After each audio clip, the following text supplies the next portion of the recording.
Kisah tragis Roro Jonggrang. Legenda Candi Prambanan. Pada awalnya, kerajaan Prambanan adalah tempat yang damai. Matahari pagi bersinar lembut di atas sawah-sawah yang luas. Anak-anak bermain di pinggir sungai, sementara para petani bekerja dengan penuh semangat. Di kejauhan, Istana Prambanan berdiri megah seperti istana dari mimpi. Bunga-bunga bermekaran di halaman istana, dan burung-burung bernyanyi riang.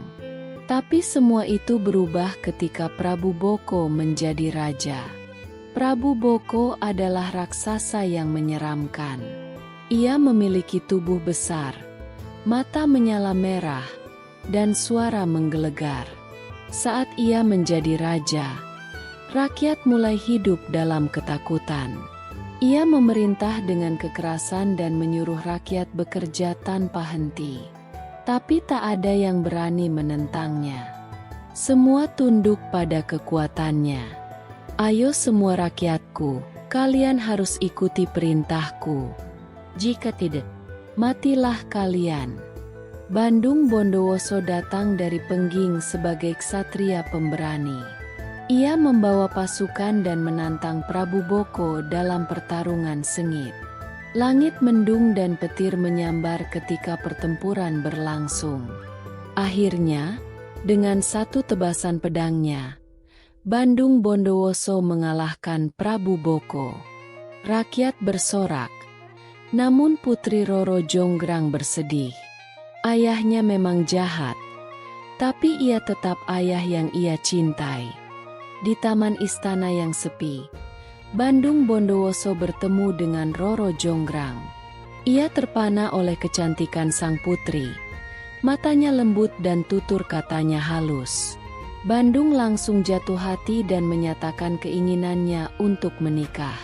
Tapi Roro Jonggrang menyimpan duka dan benci dalam hatinya. Ia tak bisa begitu saja menerima lamaran dari pembunuh ayahnya. Namun, ia menyembunyikan perasaannya dan berkata, "Kalau kau bisa membangun 1000 candi dalam satu malam, aku akan menikah denganmu." Bandung Bondowoso terkejut, tapi ia tak mundur. Ia menerima tantangan membangun 1000 candi dalam satu malam. Dengan kekuatan gaib dan bantuan para jin, ia mulai membangun candi demi candi. Batu-batu beterbangan ke udara, disusun rapi dalam cahaya bulan. Roro Jonggrang memperhatikan dari kejauhan. Wajahnya cemas. Ia tak menyangka Bandung benar-benar mampu menyelesaikannya. Roro Jonggrang mulai panik melihat candi yang hampir selesai. Ia tak menyangka Bandung Bondowoso bisa membangun begitu cepat. Ia lalu memanggil para dayang dan mencari cara menggagalkan tugas itu. Mereka menyusun rencana. Mereka akan membuat ayam jantan berkokok lebih awal. Jika fajar datang sebelum waktunya, para jin akan berhenti bekerja.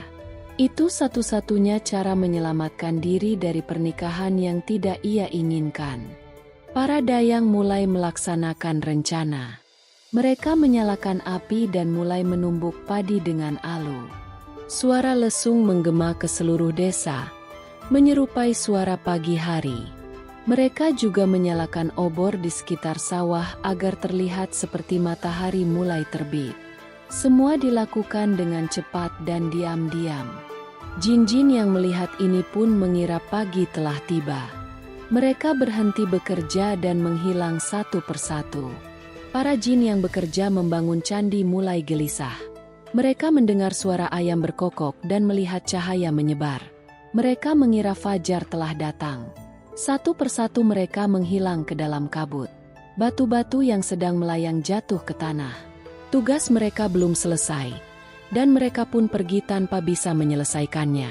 Bandung Bondowoso sangat terkejut melihat para jin menghilang. Ia melihat hanya satu candi yang kurang dari 1000. Ia menyadari ada yang tidak beres. Ia marah dan menggebrak tanah. Tanah berguncang dan langit menjadi gelap sejenak. Ia lalu menuju istana, ingin bertanya langsung pada Roro Jonggrang. Amarahnya tak bisa ia sembunyikan lagi. Bandung Bondowoso menemui Roro Jonggrang dengan marah. Ia menuduhnya telah menipu dan menggagalkan tugas suci. Roro Jonggrang mencoba membela diri, tapi hatinya dipenuhi rasa bersalah. Bandung mengangkat tangannya dan mengutuk sang putri.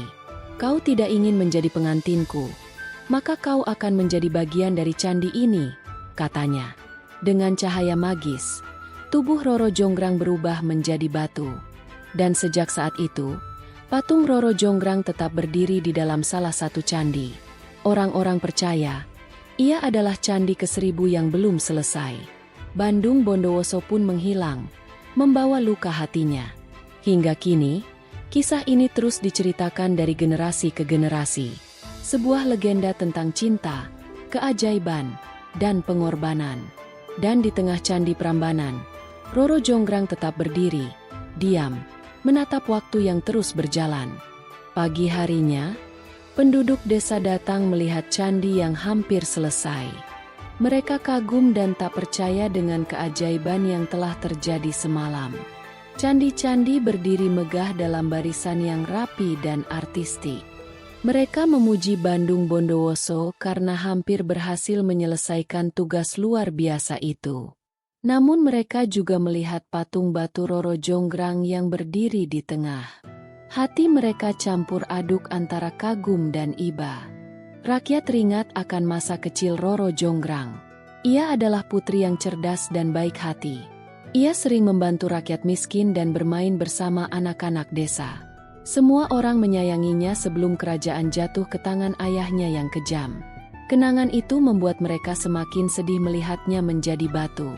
Mereka tahu hatinya sebenarnya lembut, bukan sekadar seorang putri yang sombong. Bandung Bondowoso duduk sendirian di tepi sungai saat malam. Ia menatap air yang mengalir perlahan, wajahnya penuh penyesalan. Ia tak ingin menyakiti Roro Jonggrang, tapi ia juga merasa dikhianati. Ia memikirkan kembali semua kenangan mereka. Suara jangkrik malam terdengar lembut, menyatu dengan desiran angin. Ia berdoa dalam hati agar suatu hari kutukan ini bisa dilepaskan. Dari kejauhan, seorang petapa tua menyaksikan kejadian itu semua. Ia tahu bahwa legenda ini akan terus hidup dalam sejarah. Ia memegang tongkat kayu dan duduk di bawah pohon sambil merenung. Ia percaya, suatu hari nanti, cinta sejati akan menemukan jalannya. Ia menulis kisah itu dalam lembaran lontar. Kisah Bandung Bondowoso dan Roro Jonggrang menjadi abadi. Di antara ribuan candi, hanya satu yang tak pernah diisi. Candi ke-1000 yang tak pernah sempat selesai. Penduduk menyebutnya Candi Kosong. Di sana hanya ada patung Roro Jonggrang berdiri sendiri, seolah menunggu sesuatu. Mereka percaya, jika cinta sejati datang, kutukan itu akan patah.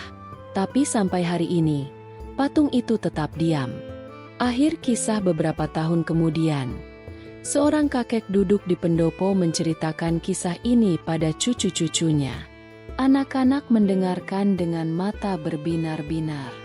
Mereka membayangkan jin-jin, ksatria, dan putri cantik dalam pikiran mereka. "Jangan bohong ya, nanti dikutuk jadi batu," kata si kakek sambil tersenyum. Anak-anak tertawa dan berjanji tak akan menipu.